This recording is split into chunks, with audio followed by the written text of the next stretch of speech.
안녕하십니까. 광우스님의 소중한 나 무한행복 소나무 시간입니다.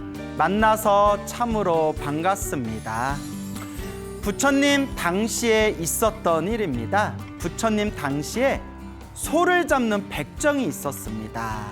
이렇게 소를 잡아서 또 이렇게 고기를 만들어서 사람들에게 파는 그런 백정이 있었는데, 이 백정은 굉장히 성격이 포악하고 잔인했다고 합니다. 그래서 소를 잡을 때에도 자비심을 가지고 소를 죽일 때 죽이더라도 소가 최대한 고통 없이 편안하게 소를 죽이지 않고 굉장히 잔인하게, 그리고 전혀 소에 대한 배려심이나 자비심이 없이 그렇게 소를 도축하는 그런 잔인한 백정이었다고 합니다. 이 소를 잡던 이 백정이 55년 동안 백정의 생활을 했는데요. 55년 동안 백정으로 살았으니까 얼마나 많은 소를 잡았겠습니까? 손에 수많은 피를 묻혔겠죠. 근데 이 사람이 소를 잡는 사람이라서 그런지 몰라도 절대 밥을 먹을 때 고기가 없이는 밥을 먹지를 못했다고 합니다. 그래서 항상 소를 잡고 난 뒤에 팔아야 할 고기 부위를 따로 떼어놓고, 또 자기와 자기 가족들이 먹을 고기 부위를 따로 떼어놓고, 그렇게 매일매일 고기 반찬이 없으면 밥을 먹을 수 없는 그런 성격을 가지고 있었다고 합니다. 근데 가만히 보면 이 식습관도 습관인 것 같아요. 습관. 그래서 그냥 풀만 먹다 보면 그냥 풀 먹는 게 익숙해지고요. 또 자꾸 고기 먹는 버릇하면 또 고기가 없이는 또 밥을 먹지 못하는 사람도 있지 않습니까? 그것도 결국 자기 먹는 습관이겠죠. 자, 하루는 이렇게 고기를 다 잡고, 그리고 팔아야 할 고기를 따로 떼내고, 그리고 자기가 먹을 그런 고기의 분량을 또 따로 준비를 한 뒤에 부인에게 그 고기 한 근을 맡겨놓고 부인에게 이렇게 말했다고 합니다. 여보, 내가 연못에 가서 목욕하고 올 테니까, 저 개울가에서 내가 목욕하고 와서 저녁을 먹을 테니까 요 고기는 다른 사람한테 팔지 말고 가만히 가지고 있다가 내가 집에 와서 저녁 먹을 때 요 고기를 반찬으로 해서 주시오라고 부인에게 고기 한 근을 딱 맡겨놨대요. 그리고 요 백정은 이제 터덜터덜 이렇게 개울에 가서 목욕을 하고 있었는데, 하필 그때 이 백정과 친한 친구가 그 푸주간을 오게 됩니다. 그리고 이제 그 백정의 부인에게 지금 손님이 갑자기 와서 그런데 지금 고기 있으면 고기 한 근만 좀 주시오라고 부탁을 합니다. 고기 한 근만 지금 당장 나에게 파시오. 백정의 부인 되는 분이 우리 남편이 저녁에 먹을 고기 반찬이라고 해서 따로 떼놓은 것뿐이 없습니다. 오늘은 더 이상 고기 팔 게 없으니까 오늘은 팔 수가 없습니다. 그래서 아니, 나 지금 손님들이 밀어닥쳐서 그런데 내가 좀 요리를 준비해야 돼요. 그러지 말고 그것 좀 파시오. 판다 못 판다, 판다 못 판다 이러다가 요 백정의 친구 되시는 분이 에라이 모르겠다 하고 그 고기 한 근을 가지고 집으로 도망갔다고 합니다. 예. 지금으로 치면 이제 절도죠, 절도. 근데 아마 친한 친구니까 고기 한 근 갖고 치사하네 하고 아마 그 한 근을 가지고 도망간 것 같아요. 근데 친한 사이에도 그러면 안 되겠죠. 그 부인은 이거 어떻게, 우리 남편 저녁 반찬 고기 반찬 해줘야 되는데 우리 남편은 고기가 없으면 밥을 먹을 수 없는데 어떻게 하고 있던 차에 이제 이 남편인 이 백정이 개울가에서 깨끗하게 이제 목욕을 하고 난 뒤에 집에 도착을 합니다. 여보, 내가 배고파서 그런데 어서 밥상을 차리시오. 그래서 이제 부인이 이렇게 저렇게 저녁을 차려서 이제 상을 가져왔는데 고기 반찬이 없는 거예요. 아니, 내가 아까 목욕하러 가기 전에 고기 한 근 맡겨놓고 이거 저녁에 먹을 거니까 반찬으로 해놓으라고 했는데 고기 반찬 어디 갔어? 당신 친구가 와서 지금 손님이 와서 요리를 해야 되니까 고기를 팔으라고 하길래 우리 남편 먹을 고기밖에 없다 했더니 그거 가지고 도망갔어요 라고 그렇게 이제 말을 부인을 하게 됩니다. 남편이 난 고기 없으면 밥 못 먹는단 말이야. 나는 고기 반찬 없으면 밥 못 먹는단 말이야. 씩씩 거리다가 칼을 두고 소가 있는 곳에 갑니다. 소가 있는 곳에 이렇게 간 뒤에 여러분 우리 같으면 딱히 고기 반찬 없어도 뭐 그냥 있는 거 나무라고 이렇게 밥 먹으면 되고 또 뭐 오늘 못 먹으면 내일 먹어도 되고 오늘 내일 못 먹으면 나중에 먹어도 되지 굳이 당장 고기 반찬 없다고 뭐 그날 뭐 밥을 먹니 못 먹니 그러면서 칼 들고 소가 있는 데까지 찾아가지는 않지 않습니까? 사실 우리 평범한 성격은. 근데 이 백정이 칼을 번쩍 들고 큰 칼을 들고 소가 묶여있는 곳으로 가더니 소의 혓바닥을 뚝 잘라버린 거예요. 상상만 해도 무섭다. 너무 무섭죠? 소 혀를 딱 잡더니 소 혓바닥을 칼로 뚝 잘라버린 거예요. 모르겠어요. 2600년 전에 인도에는 이렇게 소 혓바닥으로 요리하는 그런 음식이 있었나 봅니다. 여러분 소 혓바닥 먹어본 적 있나요? 글쎄요. 우리나라에는 소 혓바닥 먹는 그런 식습관은 없죠. 저는 들어본 적은 없는 것 같은데. 그러니까 그 말랑말랑한 소 혓바닥을 칼로 뚝 자른 뒤에 그러니까 소가 괴로워서 막 뒹굴뒹굴 구를 거 아니에요. 나 죽는다, 나 죽는데 음메 하면서 소가 막 땅바닥에 막 뒤집으면서 막 고통에 몸부림치지 않겠습니까? 그러거나 말거나 덜렁덜렁 자른 소를 가지고 부인한테 주면서 이걸 숯불에 잘 구워가지고 반찬으로 가져오시오라고 부인에게 명령을 합니다. 미쳤어. 그걸 어떻게 먹어요? 아우.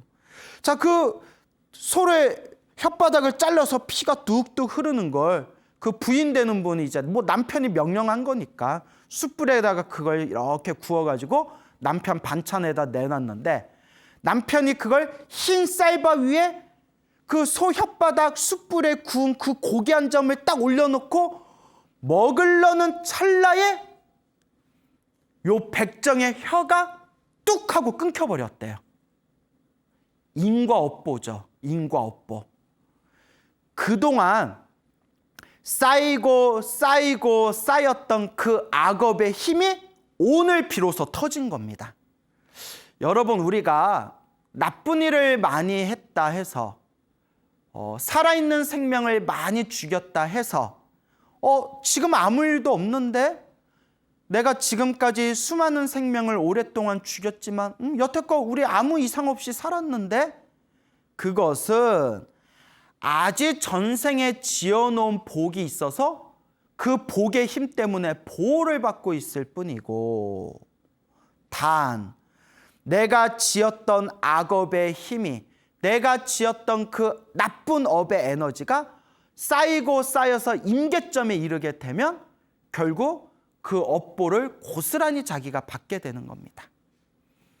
요 백정이 55년 동안 소를 죽였지만 잔인한 방법으로 소를 죽였지만 55년 동안 아무렇지도 않게 살아왔던 것은 아직 전생에 지었던 복의 힘이 남아있어서 전생에 지었던 복의 에너지로 보호를 받고 있었던 것일 뿐이고 55년 동안 살생을 한 그 업들이 쌓여서 비로소 지금 이 순간에 그 소의 혓바닥을 칼로 잘랐던 그 시점에 드디어 그 살생의 업보를 지금 이 순간에 받게 된 거였습니다.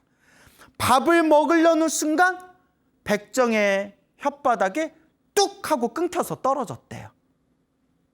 그러니 여러분 우리 옆집에 사는 사람 평생 나쁜 짓 하면서 살았는데도 죽을 때 보니까 잘 먹고 잘 살다가 죽었고 우리 뒷집에 있는 사람 평생 착하게 살았는데 죽을 때 보니까 평생 고생하다 죽었더라.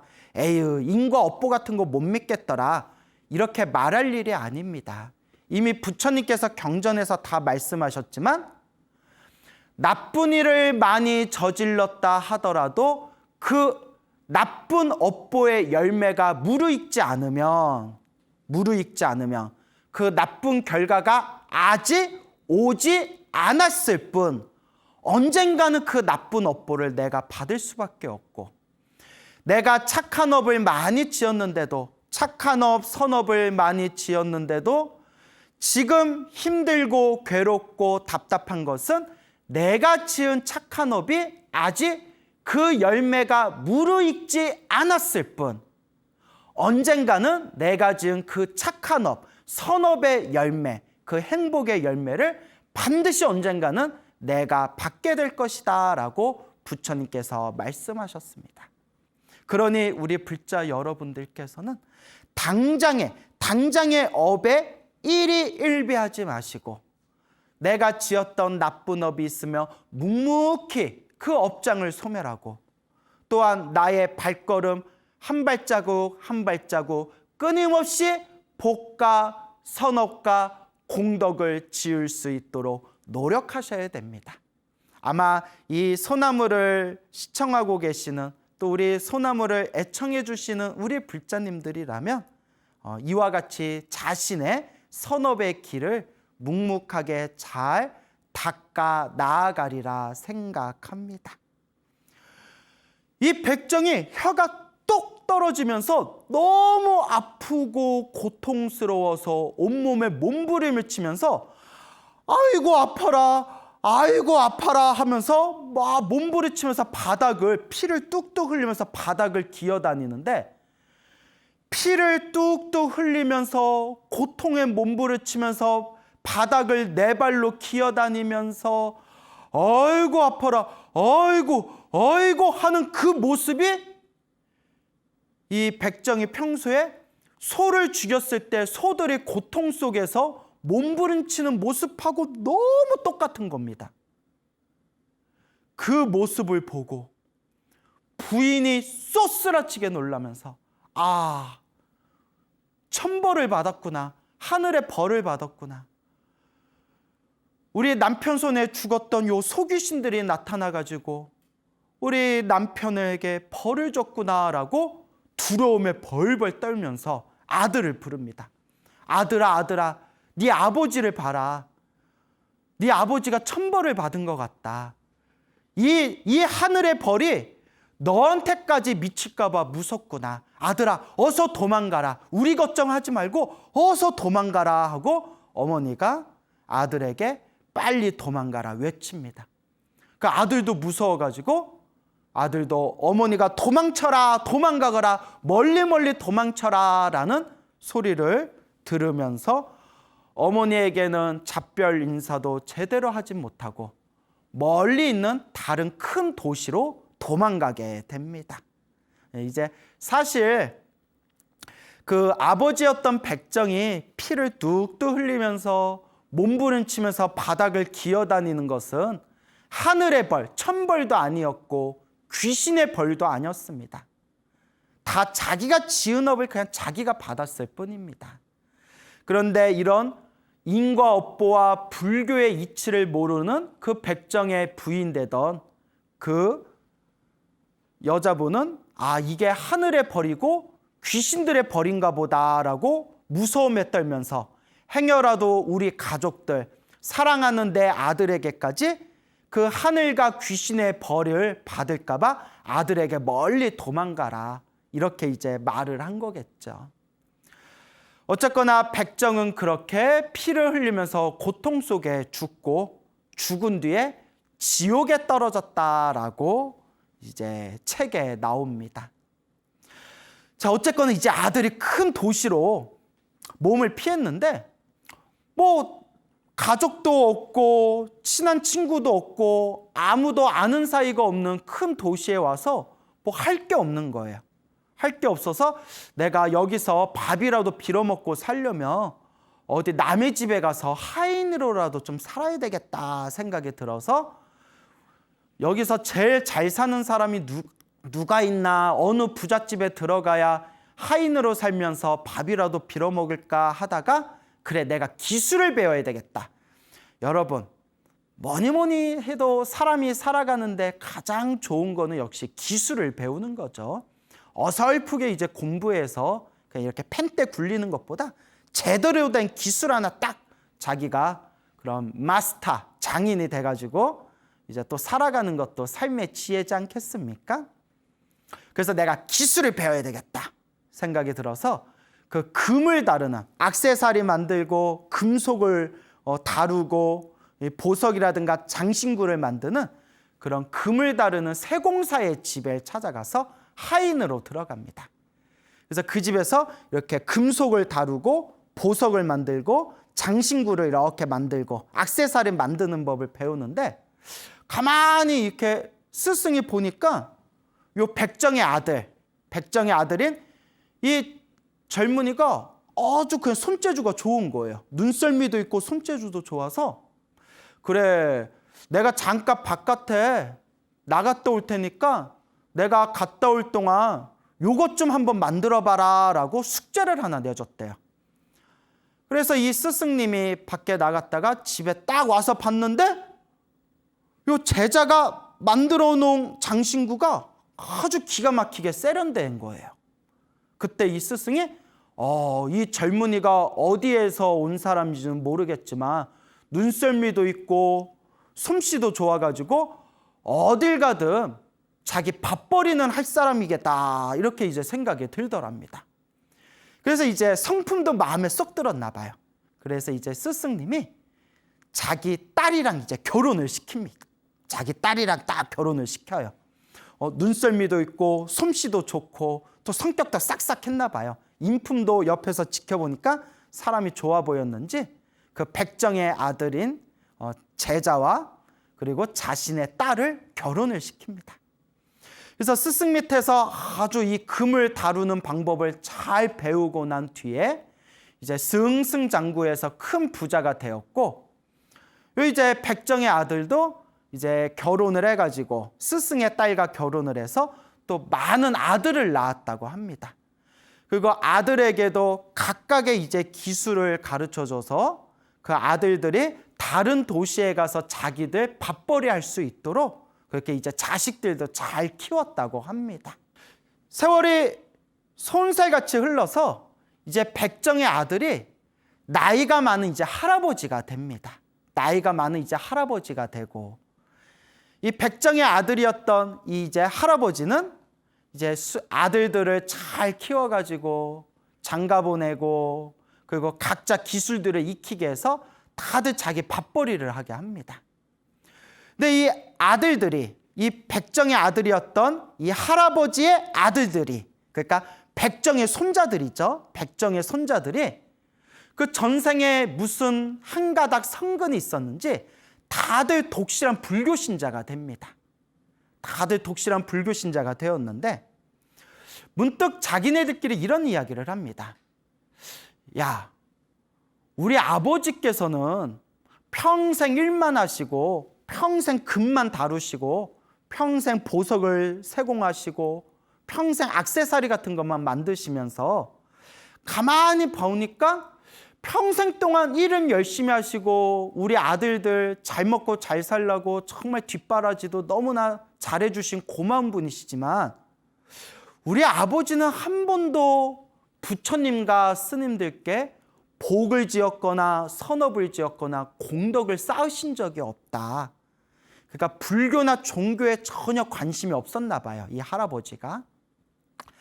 우리 아버지께서 이제 앞으로 사셔봤자 얼마나 더 오래 사시겠냐. 우리 아버지께서 세상을 떠나시기 전에 다음 생을 위해서라도 이번 생에 무언가 선업과 공덕을 지으셔야 되지 않겠느냐.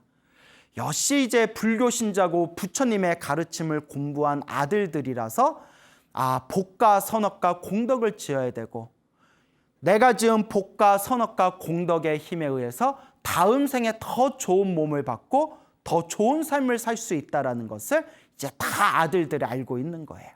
그래서 아들들이 우리 아버지를 위해서 아버지가 공덕을 지을 수 있도록 우리가 아버지와 부처님께 인연을 맺어드리자. 아버지를 부처님께 인연을 맺어드리자.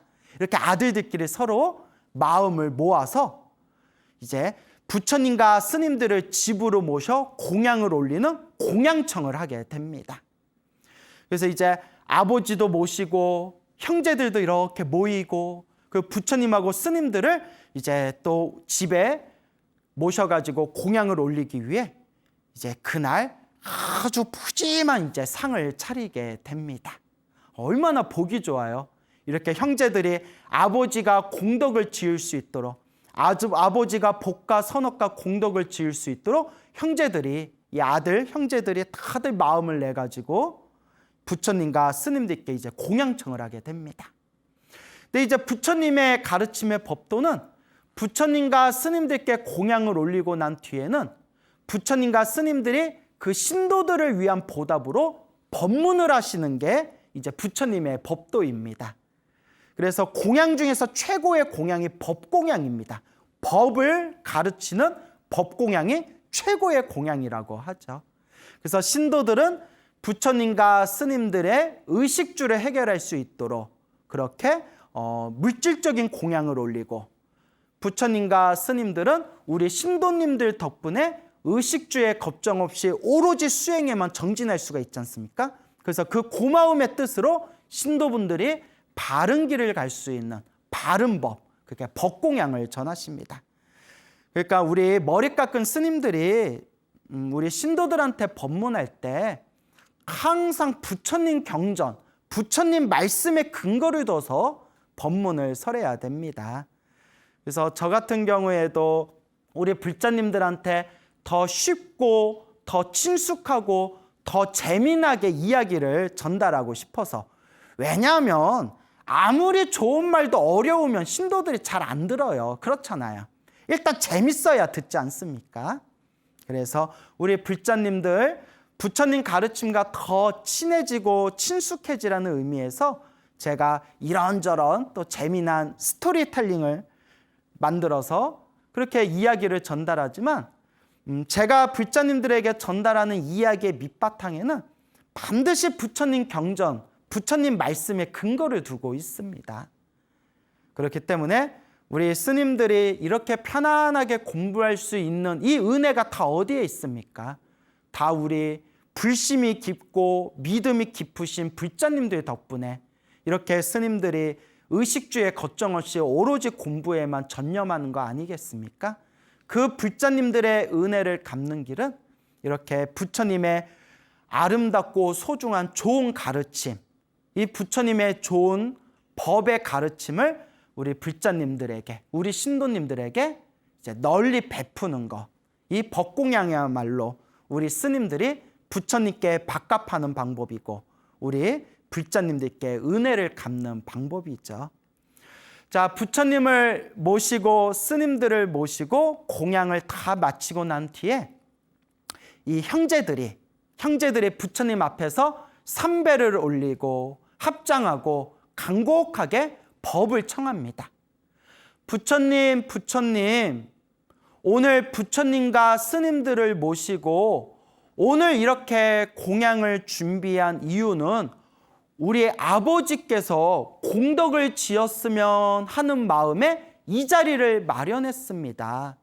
부처님, 우리 아버지께서는 평생 동안 살아오시면서 복과 선업과 공덕을 따로 쌓으신 적도 없고 부처님의 이 훌륭한 법문을 들으신 적도 없습니다. 오늘 이 자리를 마련하여 저의 아버지가 부처님과 인연을 맺었으면 하는 바람으로 이 자리를, 이 공양의 자리를 마련했습니다. 부처님, 우리 아버지를 위해서 법을 설해 주소서, 우리 아버지를 위해서 법문을 해 주십시오라고 이제 청을 올립니다. 그래서 부처님께서 공양을 다 마치시고 자리를 정돈하신 뒤에 이제 그 아버지, 그 백정의 아들, 그리고 오늘 공양천을 마련한 아들들의 아버지인 그 백정의 아들이었던 그 할아버지에게 이제 법문을 설하십니다. 부처님께서 간곡하게 정성스럽게 아버지를 위해서 법문을 하시고 마지막에 다음과 같은 개송을 설하십니다. 그대는 시든 잎사귀, 저승사자가 와서 기다리네. 이제 죽음의 문턱에 서 있는데 아직도 노잣돈을 마련하지 않았는가? 아직도 노잣돈을 마련하지 않았는가? 오 그대여 자신을 섬으로 삼고 빨리 노력하여 지혜를 갖추어라. 더러움을 없애고 번뇌에서 벗어나라. 머지않아 성자들의 세계에 들어가리라. 라고 부처님께서 법문을 하는 순간 그 자리에서 그 백정의 아들이었고 지금 이 순간 부처님께 공양청을 올린 아들들의 아버지였던 그 백정의 아들이었던 할아버지가 그 자리에서 마음을 활짝 깨닫게 됩니다. 마음을 활짝 깨달음을 얻게 됩니다. 아들을 잘 둔 덕에, 아들들을 잘 둔 덕에 얼떨결에 부처님께 공양 올리는 공양천에 참석하게 되었고 얼떨결에 부처님 법문을 듣다가 마음을 깨닫게 됩니다. 정말 묘하고 묘한 인연이 아닐 수가 없습니다. 이와 같이 공양천가 법문이 마치고 난 뒤에 너무나 기뻐하고 너무나 그 기쁨 속에 환희감을 일으키고 있는 마음의 깨달음을 얻은 아버지의 모습을 보면서 아들들이 다들 너무나 큰 기쁨을 얻게 됩니다. 그래서 아들들이 너무나 기쁘고 너무나 좋아서 아버지가 부처님의 가르침과 부처님의 법과 인연을 맺고 또 아버지께서 뜻하지도 않게 그러니까 아버지께서 부처님과 이번 생에 인연을 맺고 다음 생을 위해서라도 이번 생 복과 공덕을 쌓으셨으면 하는 마음에 부처님께 공양청을 올렸는데 얼떨결에 법문 들으시다가 마음까지 깨달아 버렸으니 너무나 아들들이 기뻐하면서 다음 날에 다시 부처님과 스님들을 모시고 다시 공양청을 올립니다. 그러니까 이 아들들도 정말 복이 많은 거예요, 여러분. 우리는 이번 생에 살아있는 부처님 얼굴 한번 본 적 없고 살아있는 부처님께 따뜻한 밥 한 번 올린 적도 없는데 이 아들들은 부처님과 스님들, 살아있는 부처님을 연달아 2번이나 집안에 모셔서 공양청을 올리지 않습니까? 그래서 옛적에 큰 스님들이 이런 말씀을 하시죠. 복 있는 사람은 자꾸 복 짓는 일을 하고 복 없는 사람들은 복을 짓고 싶어도 복 지을 수 있는 인연이 없다. 여러분 이 말 너무 무섭지 않습니까? 아우 소름 끼쳐. 복이 많은 사람은 자꾸 복이 있는데도 자꾸 더 복 짓는 일을 해요. 정말 복 없는 사람은 복을 지어야 되는데 정말 복이 없는 사람은 복 지을 수 있는 인연조차 없대요. 전생에 그래도 복이 있는 사람들은 요 소중한 나 무한행보 소나무를 보면서 내가 복 지어야지, 내가 선업을 쌓아야지, 공덕을 쌓아야지라는 마음을 내는데 정말 복 없는 사람들은 이런 소나무 같은 프로그램을 안 봐요. 그리고 어쩌다가 알고리즘에 광우스님 얼굴이 나오면 야 살이나 빼라 임마. 예? 살이나 빼라 임마. 막 이러면서 악플 달면서 그러면서 참 중생들 삶의 흐름이 너무 이상하지 않습니까? 저는 그런 걸 많이 느낍니다. 정말 주변에 보면 정말 복을 지어야 될 사람인데 복을 안 지어요. 정말 복이 없어서 복을 지어야 될 사람인데 오히려 항상 자기가 있는 곳에서 항상 복을 까먹어요. 그런 사람들을 여럿 봤거든요. 참 어렵습니다. 여러분 이런 이야기는 남을 보라고 하는 이야기가 아니에요. 저의 이야기고 여러분들의 이야기고 자신을 돌아봐야 할 이야기입니다. 나는 복을 짓고 있는 사람인가? 나는 복을 까먹고 있는 사람인가? 여러분들은 복을 짓고 계십니까? 여러분들은 복을 까먹고 계십니까? 입으로는 불자라고 하면서 부처님의 가르침을 제대로 공부하지 않거나 스님들을 무시하고 있지는 않거나 자기 주변에 함께 공부하고 있는, 열심히 공부하고 있는, 기도하고 있는 도반들에게 민폐를 끼치고 있지는 않은가? 내가 복을 짓고 있는가? 복을 까먹고 있는가?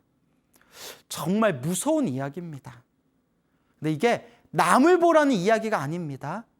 불교에서는 항상 너나 잘해라 라는 말이 있죠. 너나 잘해라. 우리 자신을 돌아보자는 뜻입니다.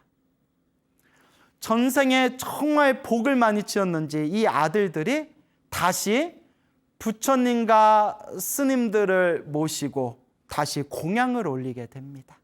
다시 이렇게 이제 공양을 올리는데, 공양을 다 마치고 난 뒤에 다시 아들들이 부처님께 법문을 해달라고 청을 올립니다. 부처님, 오늘 이 자리를 마련한 것은 저의 아버지를 위해서 마련한 자리입니다. 저의 아버지께서 부처님과 인연을 맺고 부처님의 가르침과 인연을 맺고 선업과 공덕을 쌓으시기를 바라는 마음에서 이 자리를 마련했습니다. 부처님, 어제도 좋은 법문을 해주셨지만 오늘도 저희 미혹한 중생들을 위해서, 그리고 저희 아버님을 위해서 또 법문을 청하옵니다. 부처님, 법을 설해 주십시오라고 또 간곡하게 부처님께 청을 올립니다. 부처님께서 들으시고 아버지와 그 아들들을 위해서 다시 법문을 해주십니다. 법문을 다 마치시고 마지막에 아버지를 위해서 다시 다음과 같은 개송을 설하십니다. 목숨은 떠나가고 죽음은 다가오는데 가는 길에 쉴 곳도 없나니 아직도 노잣돈을 마련하지 못하였는가? 오 그대여, 자신을 섬으로 삼고 빨리 노력하여 지혜를 갖추어라. 더러움을 없애고 번뇌에서 벗어나라. 다시는 태어나 늙지 않으리. 그 자리에서 법문을 들은 수많은 사람들이 마음의 깨달음을 얻었다라고 부처님의 경전에 기록되어 있습니다. 부처님께서 하루 이틀 동안 그 집안에서 공양을 잡수시고 그 아들들과 아들들의 아버지를 위해서 법문을 설하셨고 마지막에 개송을 설하셨습니다. 그때 부처님께서 개송을 설하시면서 다음과 같은 구절들이 나옵니다. 그대는 시든 잎사귀. 그러니까 이제 나이가 들어서 점점 늙어가고 있는 그 모습을 표현하신 겁니다. 그대는 푸르른 나무가 아니라 이제 시든 잎사귀, 나이를 이제 먹고 노인이 된 시든 잎사귀. 저승사자가 와서 기다리고 있네. 이 세상에 영원히 살 수 있는 사람은 없죠. 우리가 나이가 들고 있다는 것은 그만큼 저승사자가 다가오고 있다는 뜻입니다. 이제 죽음의 문턱에 서 있는데 이제 언제 죽을지 몰라요. 여러분 앞에 있는 광우 스님도 그렇고 이 영상을 보고 계시는 우리 애청자분들도 그렇고 수많은 소나무 팬들, 또 수많은 불자님들, 종교가 있거나 종교가 없거나 결코 죽음은 피할 수가 없습니다. 나이가 들고 나이가 들었을 때 우리는 언젠가 어느 순간 죽음의 문턱에 서 있겠죠. 그때 부처님께서 다음과 같이 말씀하십니다. 아직도 노잣돈을 마련하지 않았는가? 여기서 말하는 노잣돈이 무엇을 뜻할까요? 우리가 흔히 사람이 죽으면 사람이 이제 저승 갈 때 필요하다고 저승 가는 노잣돈 넣어주거나 막 이렇게 종이로 만들어진 돈을 불에 태우거나 그런 문화가 있거든요. 자, 부처님께서 말씀하신 노잣돈, 저승의 노잣돈은 무엇을 뜻하는 걸까요? 1,000원짜리? 10,000원짜리? 50,000원짜리? 아닙니다. 여기서 부처님께서 말씀하시는 노잣돈은 여러분, 사람이 죽은 뒤에 가져갈 수 있는 건 뭐밖에 없다고 했죠? 업입니다. 업. 사람이 죽으면 돈도 가져갈 수 없고 땅도 가져갈 수 없고 집도 가져갈 수 없고 재산도 가져갈 수 없습니다. 사람이 죽은 뒤에 가져갈 수 있는 것은 업밖에 없습니다. 여기서 부처님이 말씀하신 노잣돈은 선업을 뜻합니다. 선업. 죽은 뒤에 우리가 가져갈 수 있는 내가 지어놓은 복과 선업과 공덕의 힘을 뜻하는 게 바로 부처님이 말씀하신 노잣돈입니다. 설마 사람이 죽으면 정말 돈이 필요하겠습니까? 저승에 갔는데 설마 뭐 달러를 쓰겠습니까? 엔화를 쓰겠습니까? 우리나라 10,000원짜리를 쓰겠습니까? 그건 다 중생들이 만든 착각입니다. 부처님께서 말씀하신 노잣돈은 우리가 유일하게 가져갈 수 있는 업을 뜻합니다. 그 업 중에서 부처님께서 말씀하신 노잣돈은 선업을 뜻합니다. 복과 선업과 공덕. 부처님께서 이렇게 말씀하십니다. 그대들이여, 중생들이여, 아직도 노잣돈을 마련하지 않았는가? 아직도 노잣돈을 마련하지 못하였는가? 아직도 복과 선업과 공덕을 쌓지 않았는가? 아직도 복과 선업과 공덕을 쌓지 못하였는가? 라는 준엄한 말씀입니다. 그리고 부처님께서 이와 같이 반복해서 말씀하십니다. 오 그대여, 자신을 섬으로 삼고 자기 자신에 의지하라는 뜻입니다. 부처님의 마지막 유언 중에 하나인 유명한 말씀이 있습니다. 스승이시여, 세존이시여, 부처님이시여, 부처님께서 세상을 떠나시며 우리는 누구를 의지하오리까? 자기 자신을 의지해라. 법에 의지해라. 자등명, 법등명이라는 유명한 말씀이 있죠. 자기 자신에 의지하고 부처님의 법에 의지해라. 그래서 부처님께서 오 그대여, 자기 자신을 섬으로 삼고 빨리 노력하여 지혜를 갖추어라. 올바른 지혜를 갖추려면 어떻게 해야 될까요? 부처님의 경전을 공부하셔야 됩니다. 부처님의 말씀을 의지하셔야 됩니다. 사람의 말을 믿지 말고 부처님의 경전을 믿고 부처님의 말씀을 의지해야 됩니다. 사람의 말은 끊임없이 변하지만 부처님의 말씀, 부처님의 경전이야말로 절대 표준인 것입니다. 그리고 부처님께서 이와 같이 말씀하십니다. 더러움을 없애고 번뇌에서 벗어나라. 인간의 근원적인 욕망인 탐욕, 성냄, 어리석음, 번뇌, 망상, 무명, 갈래에서 벗어나라. 그리고 이와 같이 지혜를 얻은 자, 모든 더러움을 없애고 모든 번뇌에서 벗어난 자는 머지않아 깨달음을 얻은 거룩한 성자들의 세계, 저 성자들의 세계에 들어가리라. 그리고 또 이런 말씀도 하셨죠?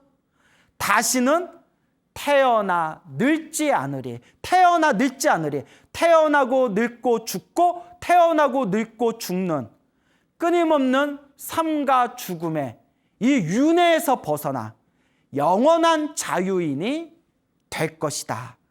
영원한 행복을 얻게 될 것이다 라는 부처님의 자상하고도 자비로운 말씀이 되겠습니다. 그래서 불교는 결국 지혜와 자비의 종교입니다. 결국 지혜를 깨닫고 자비를 닦는 것, 지혜와 자비가 바로 부처님 가르침의 핵심입니다. 네, 여러분 꼭 명심하십시오. 지혜와 자비를 깨닫고 닦기 위해서 우리가 수행을 할 때 수행을 하는 것조차도 복과 선업과 공덕이 있어야 수행도 올바로 할 수 있다는 것을 명심하시길 바랍니다. 바깥 세상에서 잘 먹고 잘 사는 것도 자기 복이 있어야 되고, 머리 깎고 스님 되어서 수행하는 것도 복이 있어야 수행이 잘 된다고 했습니다. 중생이 살아가는 힘 중에서 가장 강력한 힘이 바로 복과 선업과 공덕의 힘입니다. 여러분은 노잣돈을 얼만큼 마련하셨습니까? 얼만큼 복과 선업과 공덕을 쌓으셨습니까? 꼭 명심하시길 바랍니다. 여러분, 행복해지고 싶습니까? 행복한 삶을 창조하고 싶습니까? 복을 지으십시오. 선업을 지으십시오. 공덕을 쌓으십시오. 복과 선업과 공덕의 힘이 여러분들을 진정한 행복의 길로 이끌어 줄 것입니다. 여러분, 성불하십시오.